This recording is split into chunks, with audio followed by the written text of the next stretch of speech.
That total power consumption number on your bill is fundamentally wrong. Don't misunderstand, this doesn't mean the smart meter hanging on your wall is broken, and it certainly doesn't mean the power company's back-end computers did the math wrong. The problem lies in the meter's working logic. From the very first day you moved into this house, that meter has been faithfully and indiscriminately measuring a highly specific type of electricity. This electricity surges through your supply lines into your home, takes a spin through your various appliances, but never converts into any tangible, useful work. It doesn't make your AC blow cold air, nor does it light up your TV screen. So, what exactly is it doing? The answer is, besides driving your meter crazy and turning into a painful charge on your bill, it does absolutely nothing, and then it flows right back into the power grid untouched. Why on earth does this happen?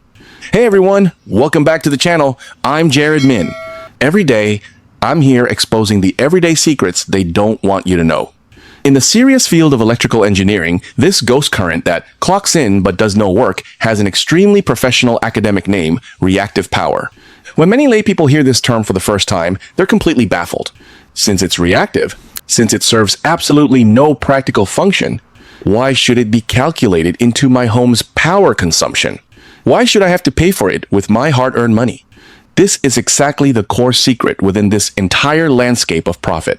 When you start questioning this term, congratulations, you are already on the verge of uncovering an unspoken rule built on an information gap that has lasted for over half a century. And to truly understand the cards hidden up their sleeves, we need to hit a pub for a drink. To keep you from getting dizzy with boring physics formulas, let's use a real-life scenario that any adult can understand. Imagine, on a hot summer night, you walk into a noisy craft beer pub, slap down $50, and order a large, ice-cold draft beer. The bartender swiftly pulls a pint from the keg and slides it in front of you. You pick it up, thrilled and ready to chug, only to find that in this seemingly full glass, the actual golden liquid at the bottom only makes up 70%, while the thick layer on top is entirely white, ethereal beer foam. At this point, you'd definitely be cursing in your head, I paid for a full glass of beer, why the hell should I pay for 30% foam? In this blunt analogy, the actual beer in the glass that quenches your thirst and that you can actually drink is what we call active power in physics. It converts into light, heat, and motion, whereas that layer that looks intimidating but is really just a mouthful of air when you drink it is reactive power. So, what role does that meter on your wall play?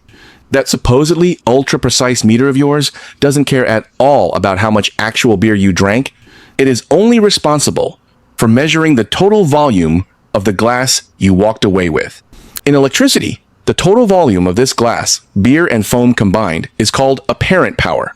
As long as the glass is poured, no matter what percentage is foam, the meter will ruthlessly charge you for a full glass. This means that a significant portion of the electric bill you pay every month is paying for that entirely useless foam. This foam sloshes back and forth between the grid and your appliances.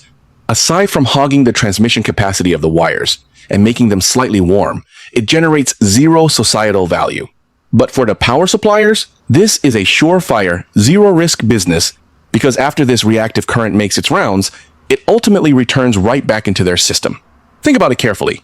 Isn't this business model of charging money for air practically invincible?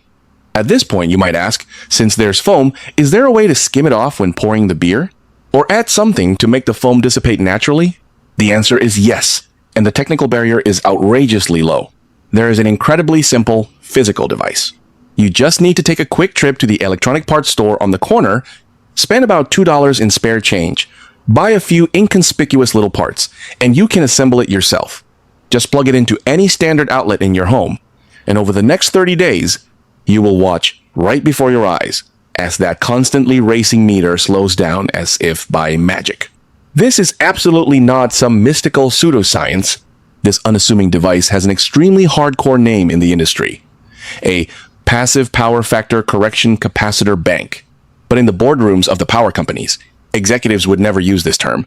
They prefer to view this thing as an absolute threat to their profits that must never be discussed publicly. Why would a $2 part make massive power conglomerates treat it like a deadly enemy? The reason this threat has been deliberately obscured, and even completely erased from the view of ordinary residential users, is because once this common knowledge is popularized, The billing logic that has sustained them for decades would be shaken to its core. By simply keeping this technology, which costs mere cents to solve, locked out of the civilian sector, and dressing it up with complex billing terminology, they can legally and compliantly extract a steady, massive stream of profits from millions of ordinary families who know nothing about electricity. This isn't some cheap tabloid conspiracy theory. It is a naked, long-ignored landscape of commercial interests. If you think I'm just fear-mongering, let's take our eyes off that pitiful little meter at your house and go look at the double standard games those truly knowledgeable industrial giants are playing behind closed doors. If you ever get the chance to walk into the electrical room of a large factory or the underground mechanical room of any modern shopping mall, you will see a scene completely different from your home. There, besides the transformers and distribution panels, there will inevitably be a whole row of massive, wardrobe-like metal cabinets. Those cabinets usually sport a cold, drab industrial color, humming with a low drone as the machines run, and the edges of their cooling louvers might even be caked with a layer of dark dust from long-term static attraction. What are these cold behemoths? They are large-scale capacitor compensation cabinets, an absolute necessity in the industrial world. Their sole purpose for existing is to precisely eliminate the reactive power generated when the machines are running. What's even more surreal is that these facilities don't install these voluntarily. They are mandated to do so. Why do the rules completely change when it comes to factories? In the realm of industrial power, the industry rules are incredibly shrewd. They know perfectly well that those massive motors in factories pulling hundreds or thousands of kilowatts generate an ocean of reactive foam. If they don't install these capacitor compensation cabinets to absorb that foam, the entire regional grid would be completely choked by this invalid current, causing line losses to skyrocket and potentially dragging down the power supply equipment. So, they establish extremely strict standards, requiring industrial users to pay out of their own pockets to raise their power factor to 0.9 or higher, or face severe financial penalties. Put bluntly, they force their biggest clients to skim their own beer foam.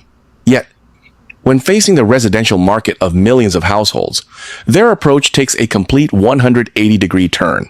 They completely avoid the fact that household appliances also generate foam, and they totally isolate this common-sense technology used to eliminate invalid current from civilian education. When exactly did this precise technological segregation begin? To understand the truth, we go back to 1943 in Ohio, United States.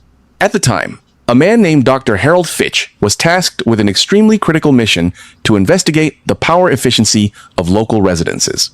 In that era, with the popularization of home appliances, grid loads were surging. After Dr. Fitch and his team compiled a massive amount of data, they reached a conclusion that shocked even him. The average power factor of the residential grid at the time was a mere 0.72. What does that mean?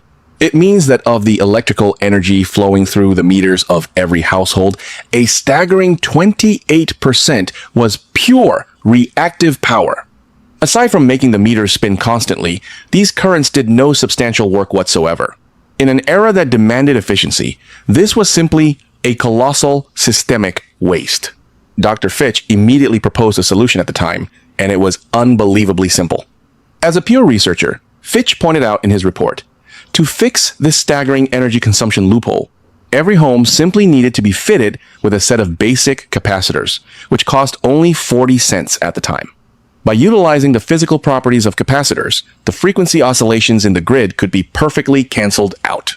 Once installed, the artificially inflated meter readings would plummet instantly, and household electric bills would shrink drastically. This sounds like a perfect win-win situation, right? Armed with this report, which was powerful enough to change industry rules, Fitch confidently submitted it to the Power Industry Advisory Committee of the time. He thought he was about to become a hero who improved the public's quality of life, but he clearly underestimated the inertia of business models. What exactly happened to that report? When this exhaustive investigation report landed in the hands of the committee, it didn't draw any praise. Think about it. If you suddenly discovered that a massive chunk of your system's revenue was built on a loophole that could be fixed for 40 cents, what would the vested interest do? Unsurprisingly, without any fierce public debate, Dr. Fitch's report was thoroughly rejected and buried deep in the dusty piles of government archives. From that day forward, improving residential power factor became an actively discouraged taboo. To this day, over the past 80 years, the global power industry has extracted a cumulative total of over $4 trillion from ordinary families through this model of charging for electricity that performs no useful work. So, what exactly is it inside your home that is endlessly churning out this expensive foam? If you want to end this problem and take back control of your own electricity, you need a little bit of initiative and a $2 budget. You don't need to be a professional electrician. You just need to go to an electronic parts store or look online for a safety-rated component labeled an X2 Class Film Capacitor. This type of capacitor is extremely stable and safe, designed specifically for AC circuits. All you have to do is wire a few appropriately sized X2 capacitors in parallel inside a standard outlet box. It's that simple. This purely passive correction device will instantly start working at the physical level, using its leading current to cancel out the lagging current generated by the motors in your house. From then on, those useless phantom currents are digested internally within your home and will never again run out to the meter by your front door to violently make their presence known. The significance of taking back this control goes far beyond the tens or hundreds of dollars saved every month. If you continue to indulge in intellectual laziness, relying long-term on shoddy, power-hungry appliances, and allowing this sloppy billing method to endlessly erode your quality of life, the ultimate cost could be hidden and heavy. Imagine the strained financial situations of modern people. Every unjustified fee paid every month squeezes your breathing room. It's only when, after enduring immense financial pressure and life anxiety for so long, you suffer a nervous breakdown, your body completely collapses, and you're rushed to the ER in an ambulance in the middle of the night, that you might suddenly wake up.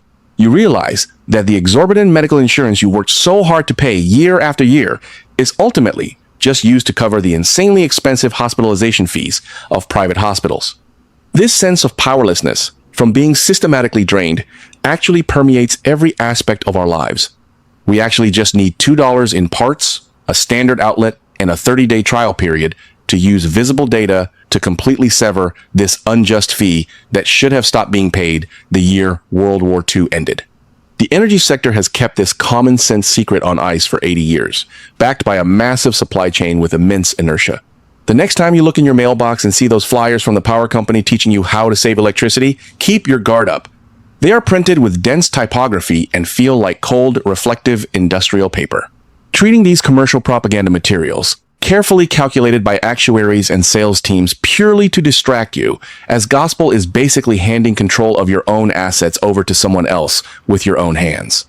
On one side, large commercial facilities are forcibly required to install correction equipment. On the other side, uninformed residential users have been continuously charged invalid electricity fees for decades. If you continue to blindly trust that so-called standard billing, you are silently consenting to this information gap continuing to harvest your wallet. The fact is, the laws of physics and electromagnetism absolutely do not lie. They don't lose their validity just because they are ignored. In this era where information is supposed to be transparent, stop being the person who blindly follows the herd and obediently pays up. It's time to arm yourself with the most basic engineering common sense and personally put an end to this century-long unspoken billing rule. Taking back the electrical control that truly belongs to you starts the exact moment you finally understand next month's power bill. That's all for today's content. See you next time.